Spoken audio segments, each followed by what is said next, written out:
అసలేంటి నేను బ్యాక్‌గ్రౌండు మీకు మీకు అంత ఫైనాన్షియల్‌గా ఏంటి? ఏం రైతుని. మా వ్యవసాయమే. నాన్నగారి వాటా 42 ఎకరాలు. హ్మ్. మా మెటర్నల్ గ్రాండ్ ఫాదర్ మా అమ్మగారు ఒక్కతే. హ్మ్. ఆయనకు ఒక 30 ఎకరాలు ఉండేది. 35 ఎకరాలు. హ్మ్. అంతే వేరే మోతుబరి రైతు.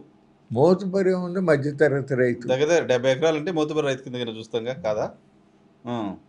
ఓకే. అట్లా. కాస్త వెల్తీగా ఉన్నారు. మీరు సాయం చేసుకుంటా ఉన్నారు వాళ్ళకి. అట్లా రంగా గారి మీద అభిమానం అండి. హ్మ్. ఇక తర్వాత బెంగుళూరులో ఇంజినీరింగ్ చదివాను.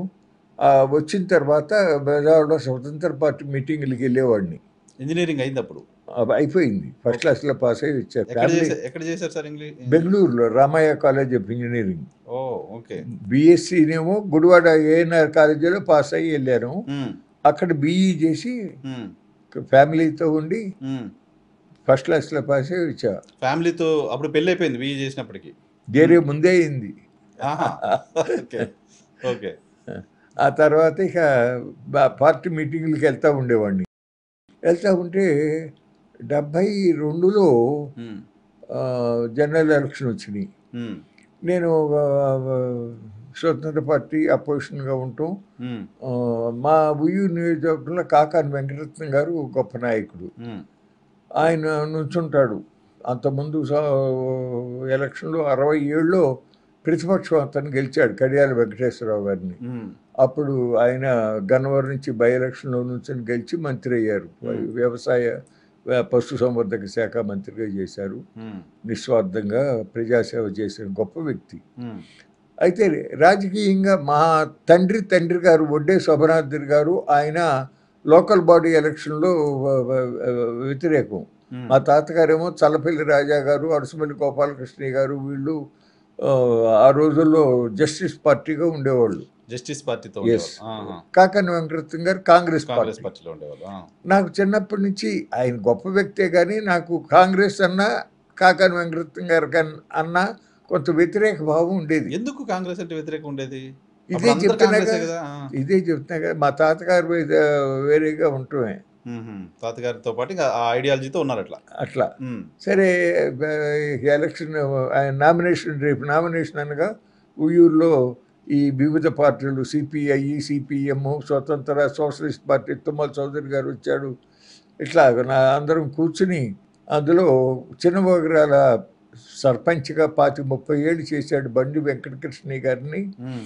సిపిఐ పార్టీ హ్మ్. చాలా మంచి వ్యక్తి. హ్మ్. ఆయన నుంచుంటే బావుంటుందని అందరం అన్నాం. హ్మ్. ఆయనేమో అందుకు ఒప్పుకోకుండా శోభనాద్రిసరావు నువ్వు నుంచుంటే రేపు నూజివీడెళ్ళి నామినేషన్ దగ్గరికెళ్దాం. లేపోతే ఎవరింటికాళ్ళు వెళ్ళిపోదాం అన్నారు. మిమ్మల్ని నిలబడమన్నారు. ఆయన. అంటే నేను నుంచోకూడదని కాదండి. హ్మ్. నేను ఇల్లు కట్టుండాను. హ్మ్. ఈ సమయంలో నేను నుంచోవటం ఇబ్బందవుతుంది హ్మ్. అని చెప్పన్నా. అబ్బే! నువ్వు ఒక్క రూపాయి ఖర్చు పెట్టమని మేము నిన్ను అడగం, హ్మ్. ఒత్తిడి పెట్టం. హ్మ్. మనం నామినేషను పోటీ కోసం ఏస్తున్నాం. ఏస్తున్నాం అంతే. ఆయన యునానిమస్‌గా గెలిచాడు అనే మాట రాకుండా హ్మ్. పోటీలో పెడతం కోసం దిగుతున్నాం దిగుతున్నాం. హ్మ్. అని అన్నారు. హ్మ్. సరే అని చెప్పి నామినేషన్‌కి మరుసటి రోజు వెళ్ళాం. హ్మ్. మేము వెళ్ళేటప్పటికి ఇక ఎవరు రారు అనే ఉద్దేశంలో ఉండి వాళ్ళు డప్పు, డాలు బ్యాండ్ మేళం అంతా రెడీ చేసుకొని గెలిచామనుకున్నారు. గెలిచేసాము అనుకుని ఆ! అట్లా మంచి ర్యాలీ తీస్తానికి సిద్ధంగా ఉన్నారు. వెంకటరత్నం గారు. ఆ! హ్మ్. ఆ మనుషులు. చాలా మనుషులా? ఆయన గొప్ప వ్యక్తి. ఆయన్ని మనం తప్పు తప్పు పట్టలేము ఎప్పుడు. పట్టలేం లేదు. సరే అయిపోయిన తర్వాత వచ్చేసాం. వచ్చేసిన తర్వాత సాయాజీరావు గారని చెప్పి హెచ్ఆర్ సాయాజీరావు గారు. హ్మ్. అంతకుముందు 71 మధ్యంతరపు ఎన్నికల్లో ఆయన స్వతంత్ర పార్టీ తరఫున గుడివాడ పార్లమెంటుకు పోటీ చేస్తున్నారు. హుహు. మాకు హ్మ్. కొద్దిగా బంధువు కూడా అవుతారు. హ్మ్. ఆయన వచ్చాడు. హ్మ్. అంటే ఆయన్ని చాలామంది ఎందుకు శోభనాద్రీశ్వరరావు ఇప్పుడు వెంకటరత్నం గారి మీద పోటీ చేయటం తప్పుకుంటే బావుంటుందేమో. హ్మ్. పెద్ద ఆయనకి ఇబ్బంది పెట్టినట్టు అవుతుంది గదా! అనే లైన్‌లో చెప్పినట్టున్నారు. హ్మ్. హ్మ్. ఆయన నా దగ్గరికొచ్చి శోభనాద్రీశ్వరరావు నీకు ఇంకా చాలా వయసుంది. హ్మ్. తొందరపడమాక. హ్మ్. ఆహ్, త ఎందుకు ఆయన మీద తప్పుకోకూడదా అన్నాడు. మాటిచ్చానండి అందరూ కూర్చొనుండగా. హ్మ్. నేనేమి గెలుస్తానని కాదు. నాకిప్పుడు అప్పటికి ఇల్లు కట్టున్నా గదా! నేను ఏమి ఖర్చు పెట్టగలిగిన పరిస్థితి కూడా లేదు. ఆహ్, బ మాట ఇచ్చిన తర్వాత మళ్ళీ ఇప్పుడు మనం డ్రాప్ అయితే బాగోదు. హ్మ్. ఏమైతే అదవుతుంది అని మర్యాదగా చెప్పేసి పంపించేసా. అట్లా కలాపా నుంచి మా బంధువులు కూడా ఉమ్, ఆ ఊళ్ళో వెంకటరత్నం గారు అంటే మంచి అభిమానులు ఉన్నారు, ఓకే ఓకే. వచ్చారు. ఉమ్, వాళ్ళకి కూడా ఇట్టగా చెప్పి పంపించేసా. ఉమ్, ఎలక్షన్లో నుంచున్నా. పేదవాడి గుడిసెతో సహా ఆ గుడిసెలో తొంగి చూసి అమ్మ, హస్తం హస్తం గుర్తు నాదప్పుడు. హస్తం గుర్తా మీది? హస్తం గుర్తు వాళ్ళది ఆవుదోడ గుర్తే కదా? అది ఆవు దౌడ గుర్తు. Okay okay. కాంగ్రెస్ కాడి దౌడెడ్లు, కాడి దౌడెడ్లు కాడి గుర్తు. జోడి తర్వాత ఆవుదోడ అయిన ఉంటుంది. మేమేమో అభయహస్తం అనేవాళ్ళు, వాళ్ళేమో భస్మాసుర హస్తం అనేవాళ్ళు. Okay okay.